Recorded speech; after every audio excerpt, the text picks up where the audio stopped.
Hi, everybody. My name is Lisa Keslar with Keslar Insurance, and I am here today on behalf of Cheers for Charity New Hampshire. And I am here with my partner on this initiative, Miss JoAnn Burchuk. Hello, Miss JoAnn. Hi, Lisa. Thank you. Yes, I'm JoAnn Burchuk. I'm with Lighthouse Physical Therapy. And today I have the pleasure of introducing Melanie, and she's with Layfayette House. And we're looking forward to hearing all about your organization. So, Melanie, if you want to just introduce yourself and tell us a little bit about what your organization does. Yeah, thank you. Thank you so much to both of you for the opportunity to just share more about what we're doing at Layfayette House. Our house has been there since 1984, but a lot of people don't know about it. So I'm Melanie Merz. I'm on the board for Layfayette House. And Layfayette House is a group home for adults with intellectual and developmental disabilities. And like I mentioned, it's been there since 1984. We do like to keep our residents private and safe, so I won't tell you where it is, but people walk by it all the time. And so it's very much a part of the community. So how the Friends of Layfayette House came about is we were, so I'm on the board. I'm also, my baby brother lives there. So I'm also a family member. And we were told in 2018 that the house was going to be closed down due to funding shortages and just it had been run by the same organization since 1984, and the sustainability just wasn't there anymore in the residential capacity. So that's how the Friends group came about. Really, we wanted to ensure that those services were going to continue for our loved ones. So the board, there's 5 people on the board, and 4 of us are family members. And it's obviously something we're very passionate about, keeping the house open, and just providing that support and safety for our loved ones and other folks in the ID and DD community. Now, how many residents are at the house? There's, were you going to say something, Lisa? No, I just joined. You're sometimes hard to hear. I don't know if Melanie had a hard time hearing you. Yeah, it was a little low. I'm sorry. I think I'm too yeah. far away. Oh, that's better. Yeah. That's better. I just want to make sure everyone gets to hear what you're asking. Oh, so I was just asking how many folks live at the house currently. So there's 12 adults live there. Yeah. How does somebody qualify to become a resident there? So it is we operate under a HUD grant. And so there's a income qualification that happens. And so if there are folks who are or family that have somebody who is in this community and is looking for an independent living opportunity, because it's very much, we do a lot of skill building, they can add themselves to our wait list. And when there's an opening, we turn to that wait list to fill the opening. Sounds like some of this is provided in grants to help fund the facility there. So right, the home itself is operated under the HUD grant. So that really makes it just affordable for our residents to stay there. Obviously, Portsmouth is a very expensive place to live. So it helps offset the costs. And then above and beyond that, honestly, we're fundraising. We're a fundraising board. We have to fundraise for a lot of the other things we're doing. We actually were able to get some grants this year because of COVID. We were just sort of like everybody. We have 12 very active, flourishing people. 3 of them had full-time jobs. And then the other 9 would go to a day program, and they were just out of nowhere told they had to stay home. And so we as a board and as an organization had to find employees, figure out how to entertain people for 6 hours a day. So we really had to pivot and dig down, which our board is wonderful, and we were able to pull things together.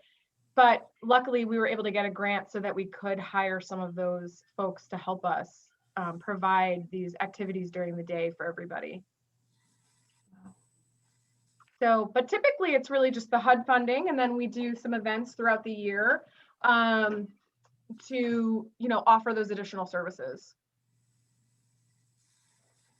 Amazing. And I see, I was on your website, Melanie, and I see gardens and activities and. Oh, the garden. Yeah, Oh, the garden. It's super cool, right? So It's this house, the you guys, yard and, activity, and it's great. this house and these people, everybody, so typically we'd throw an open house once a year and invite in like some of our state senator, Rebecca, it was Perkins, now it's Quokka. She came to one of our open houses, and some of our town councilors have come.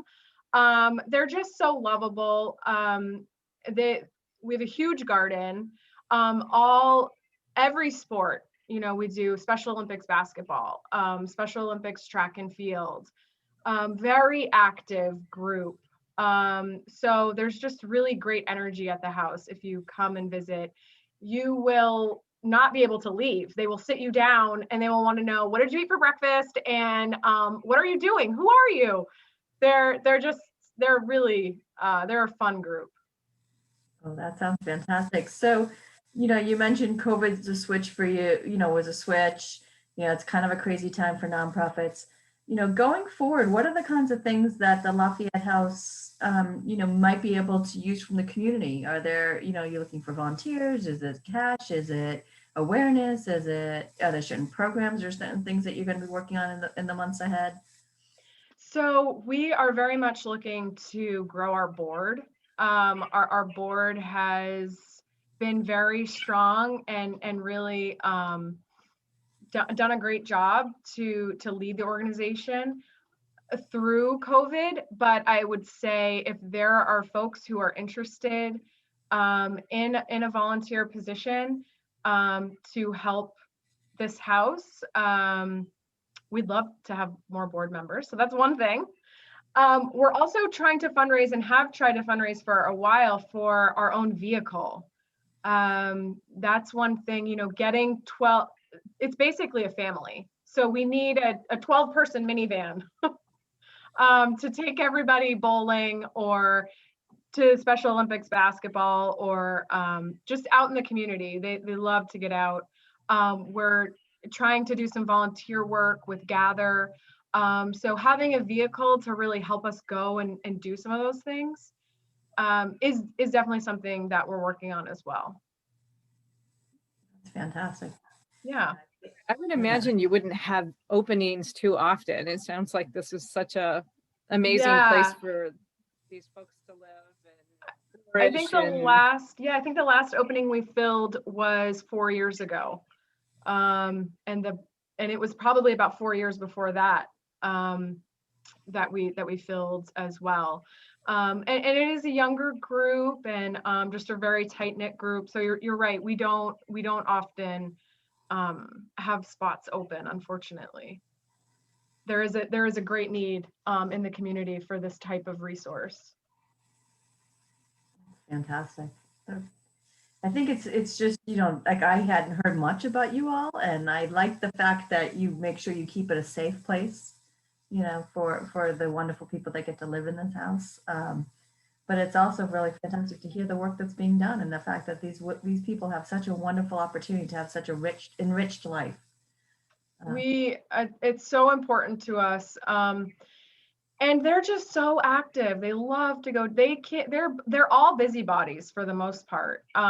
So like I said, two of the guys, I'm sure a lot of people would recognize for Market Basket, because they've worked at Market Basket for years and years and years. So they were actually on have you seen the photo Facebook page that's People of Portsmouth?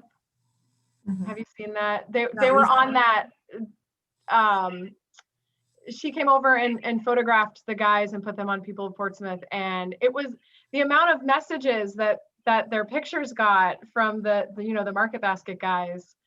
I was so surprised at how many people. I mean, I shouldn't be, but I was surprised at how many people in the community. They're just, some of them are so recognizable. That's fantastic. Well, I'm sure they're lovely to meet and have made an impact on all those clients, right? At Market Basket, just having that warm smile and that greeting and, building that relationship is important. Yeah, we're so lucky that they are all fully vaccinated and going to be able to go back to work soon. Oh, So that's really exciting. And maybe we'll give you an invite to our next open house, Lisa. that'd be fun. Yeah, I certainly hope so. yeah, we'll go. We'll definitely go. That'd be an honor. Yeah, well, they have some maple trees on the property. Ooh. So they tap those every spring, and we often raffle off a bottle of their homemade maple syrup. Ooh. Yes. So come for the people and stay for the maple syrup raffle. Well, that's quite an invite. But we're That's all looking forward to when we have time where we can all get together I again. know. So right. Yeah, looking forward to that. It'll come. We're getting closer and closer. Melanie, this is fantastic. Thank you so much for giving us an overview of the Layfayette House. If people want to learn more, maybe they want to help you with the minivan, maybe they want to contribute, maybe they, want to volunteer, when they can.